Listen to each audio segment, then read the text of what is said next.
आज हम लोग देखते हैं KRA और KPI बेसिकली क्या होते हैं, क्योंकि एक बहुत कॉमन टर्म है जो कि बीपीओ में यूज होता है। वैसे तो KRA KPI as per BPO ही नहीं है, हर एक ऑर्गेनाइजेशन के और हर एक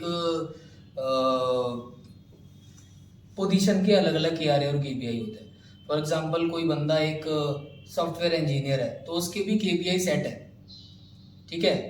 ठीक है, और जैसे मान लो एक बंदा टीम लीडर है उसके अलग KPI है, एक बंदा असिस्टेंट मैनेजर है उसके अलग KPI है, एक बंदा मैनेजर है उसके अलग KPI है, एक बंदा डायरेक्टर है उसका अलग KPI है।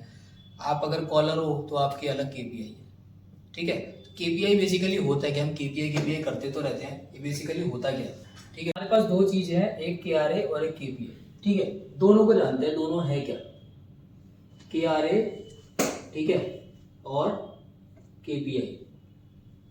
दोनों अलग अलग चीजें हैं लेकिन दोनों आपस में कोरिलेट करते हैं, है ना। बहुत कंफ्यूजन रहता है कि दोनों के बीच में डिफरेंस क्या है। तो ये एक बेसिक क्वेश्चन है कि हमें यही पता होना चाहिए कि हम किस KPI के लिए काम कर रहे हैं और हम किस KRA के लिए काम कर रहे हैं। काम सब कर रहे हैं ये, ठीक है। KPI हर कोई अपनी फॉलो कर रहा है लेकिन उसको यही नहीं पता कि ये मेरी KPIs है, ठीक है ना। तो KRA पहले फुल फॉर्म बता देता हूँ क्या होता है। ये होता है कि रेस्पॉन्सिबिलिटी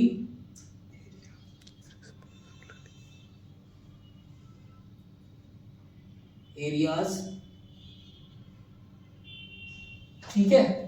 और KPI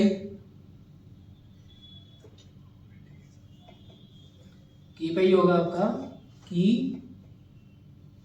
परफॉर्मेंस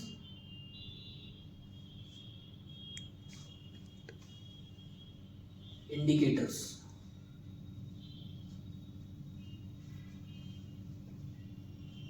तो ये तो फुल फॉर्म हो गया, ठीक है। अब नाम से बहुत ज्यादा नहीं समझ में आ रहा होगा लेकिन मैं आपको एक छोटी सी चीज बताता हूँ है क्या, कि KRA और KPI में छोटा सा डिफरेंस है।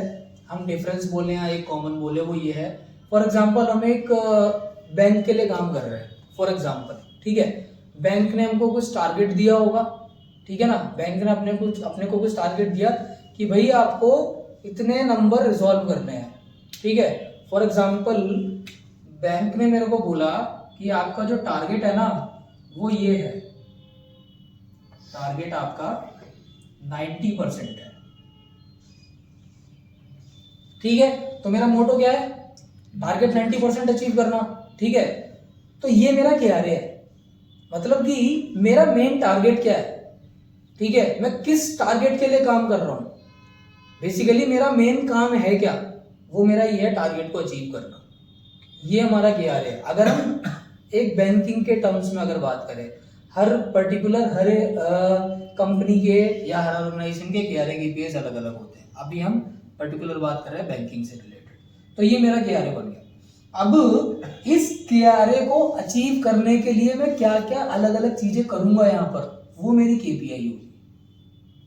आ रहा है ना समझ में, ठीक है। ये तो आपका हो गया KRA, ठीक है। अब इसको अचीव करने के लिए आप क्या क्या एक्टिविटीज करने वाले हो, वो आपके KPIs होंगे, ठीक है। अब जैसे कि इसको अचीव करने के लिए आप क्या क्या करोगे, आप क्या क्या करोगे, आप श्रिंकेज मेंटेन करके चलोगे, है ना। वही टारगेट तो जब भी अचीव होगा ना जब आपके पास मैन पावर होगी, ठीक है। आप एट्रिशन मैनेज करके चलोगे, ठीक है। श्रिंकेज मैनेज कर लिया आपने, एट्रिशन मैनेज कर लिया, डेटा मैनेजमेंट आपको करना पड़ेगा, ठीक है। डेटा मैनेजमेंट आपको करना पड़ेगा, ठीक है। और बेसिक मैट्रिक्स होती हैं कुछ,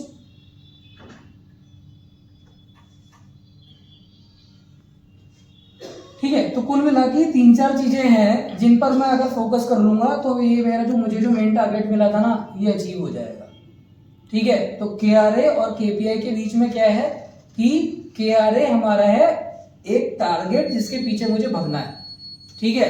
अब मैं उसके पीछे भग तो रहा हूं लेकिन मैं किन किन चीजों को साथ लेके भग रहा हूं वो मेरी KPI है, ये मेरी KPI है। तो ये बेसिक डिफरेंस है KRA और KPI का, ठीक है। किसी और वीडियो में डिस्कस करेंगे कि एक टीम लीडर के KRA और KPI होते क्या क्या है, क्योंकि आउटबाउंड के लिए अलग KPIs होते हैं, इनबाउंड के लिए अलग KPIs होते हैं, तो वो हमें अलग से डिस्कस करने की जरूरत है।